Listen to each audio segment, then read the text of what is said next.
The following podcast contains strong language and adult themes and is intended for mature audiences. Listener discretion is advised.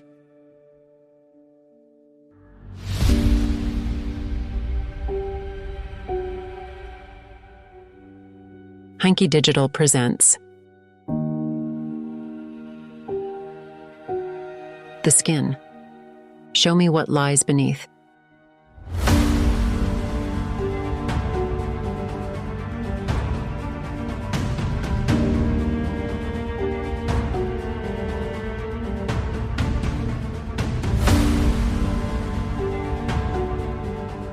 An audiobook podcast by Christian Heinke.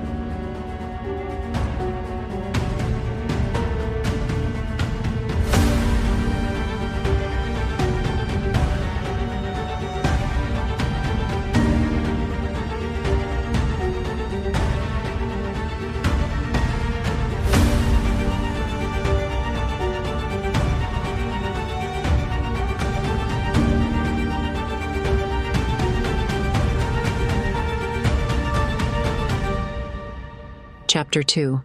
Above. As Detective Helen Louisiani stepped through the tall, Rococo-style wrought iron gate into the driveway of the River House, she was nearly run over by a speeding police car. She wasn't a very tall woman, but this hadn't happened to her in a long time. She jumped out of the way just in time. The driver honked and gesticulated angrily, but when he noticed the police badge pinned to the lapel of her black coat, he slowed to a walking pace, eventually parking at the edge of the courtyard next to the other cars. From a distance, Helen recognized the unmarked limousine of her colleague, Davis, and at the same time heard the rattle of a helicopter. She looked up. The TV station logo was too far away to see. So the vultures are already circling, she thought. I have to hurry. Once inside the spacious lobby, she had to show her badge 3 times. Yes, I am a small woman, she fumed inwardly. Yes, my voice sounds like I'm not old enough to order a beer.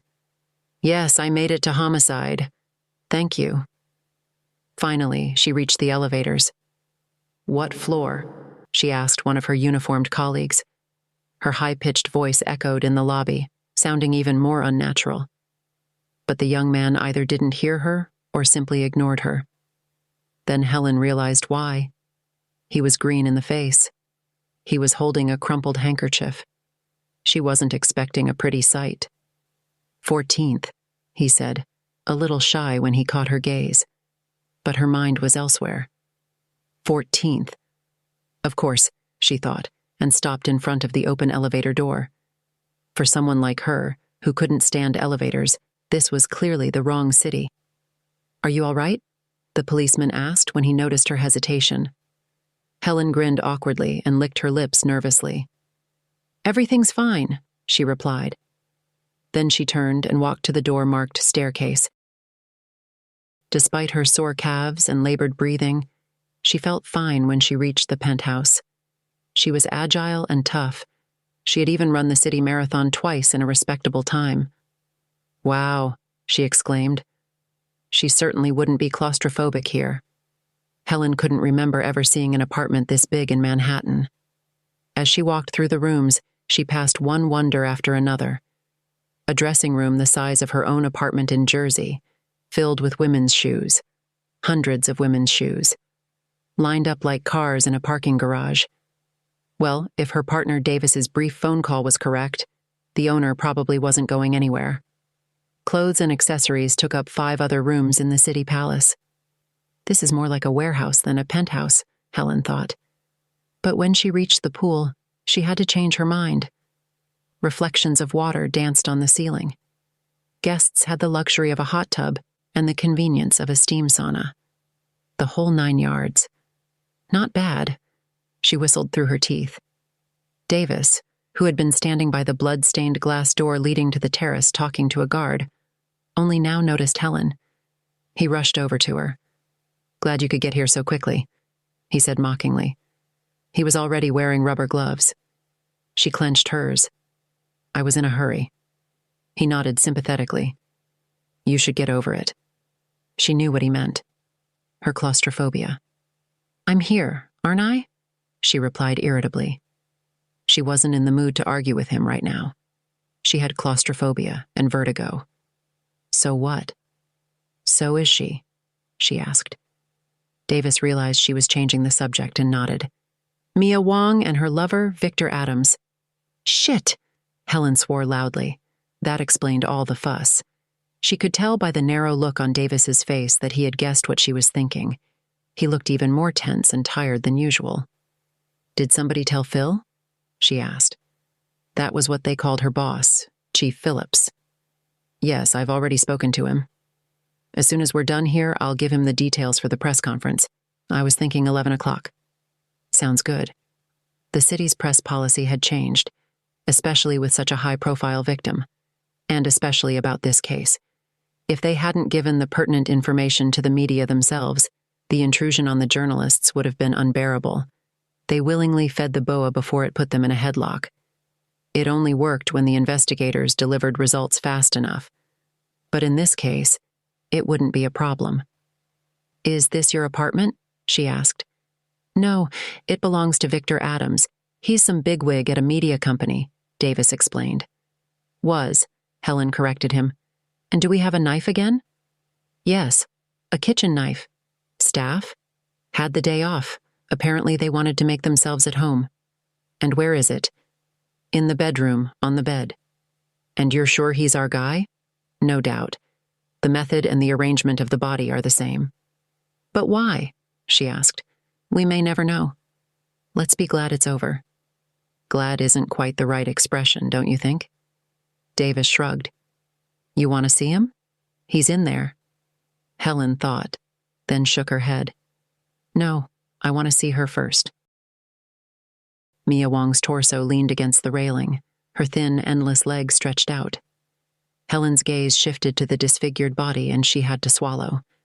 This spot offered a breathtaking view of the East River and the Queensboro Bridge. Tall and tall. Damn it. She had to pull herself together. She had already lost one battle in her fight against the phobia today, and that was enough. She forced herself to focus on the dead, mutilated supermodel. Helen had seen many deaths in her long career, including horribly mutilated victims. But now she understood why the young officer had thrown up in the lobby. It was a rare sight. All right, she thought. The obvious first. Like Inez Diega, Victor Adams had used a knife to rip the skin off his girlfriend Mia Wong's body.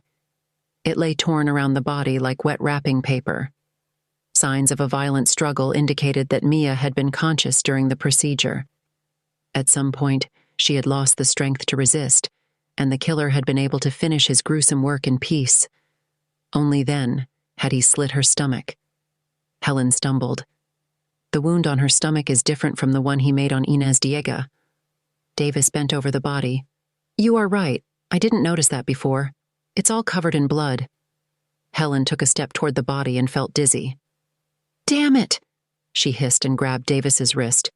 Would you rather go inside? He looked at her worriedly. No, I'm fine. Now the railing was between her and the yawning chasm. She sighed. This wasn't her day. She examined the shockingly mutilated body. She is so thin, she thought.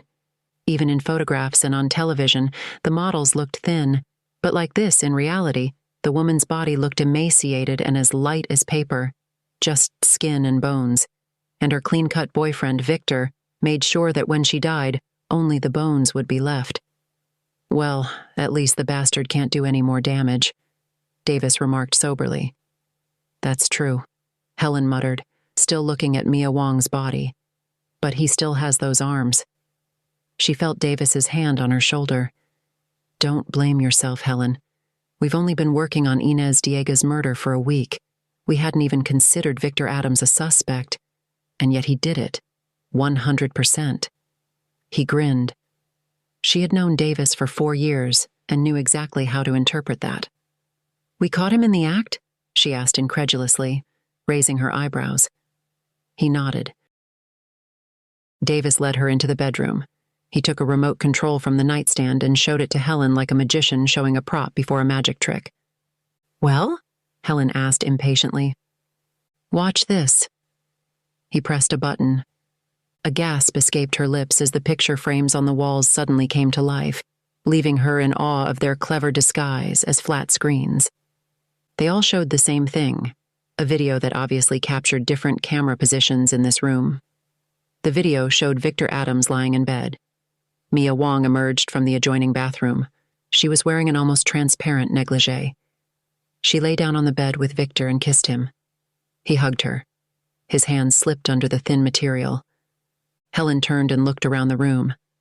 She saw no cameras at first, but using the rapidly changing angles of the video as clues, she recognized half a dozen small holes in the ceiling and walls.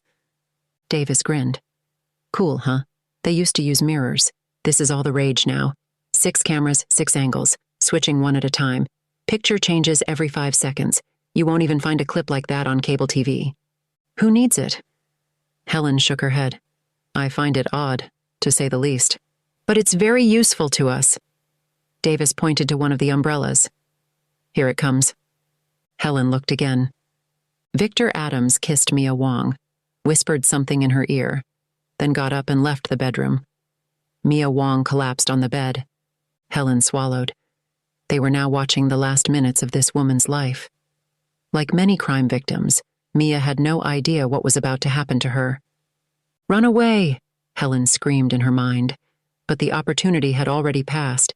Someone had already skinned and killed Mia Wong. Victor Adams had returned to the bedroom and into the frame. He was holding a large knife. Mia Wong had a questioning look on her face. What are you doing? Helen read her lips. Hey, what? Then Victor Adams stabbed her. Mia turned to the side and the knife grazed her shoulder. She screamed. Blood spurted from the gaping wound. Mia jumped out of bed and ran out of sight of the cameras. Victor got up and followed his girlfriend. He was completely calm and seemed emotionless. Davis fast-forwarded the footage. The camera records no change for half an hour, he explained. That wasn't entirely true. There was a small change as the blood on the sheet dried quickly. The darkness grew, approaching pitch black. Then Victor Adams came back into view. He was covered in blood from head to toe. He sat on the edge of the bed and began cutting himself with the knife. He would switch hands, cutting with his right and then his left. Then he would lie down and open his wrists with 2 quick, vertical cuts. He spread his arms. The blood seeping from his veins drew an arc across the sheets. Victor Adams closed his eyes. A few minutes later, the rising and falling of his chest slowed and then stopped. He was dead. That's it, Davis murmured. I don't know about you, Dave, Helen said after a while, but I need a break now. By the time they reached the 36th floor, Davis was lighting his second cigarette. He held the door open for Helen as they stood at the entrance to the roof. She looked out. From here, the Queensboro Bridge resembled the pale spine of a skeleton. Helen shook her head. I'll stop here if you don't mind. He didn't mind. He handed her the cigarette without a word. They stood there for a while, smoking in silence. What do you think? He finally asked. Helen stared into the distance. I don't know. None of it makes sense. But we have the perpetrator on tape. Let's wait for the DNA analysis. That will only confirm it. You know that. It was him, Helen. But why? What reason would a man like Adams have to do such a thing? We've had similar surprises before. Yes, but this one is different. It's too smooth, it's too perfect. He didn't even blink when he hurt her. A person doesn't just tick off and then behave so precisely and without scruples. Okay, Helen, let's set aside the obvious facts. Tell me what your instincts tell you about what happened down there. Helen shook her head. I don't know, Davis. I just don't know. Thank you for listening.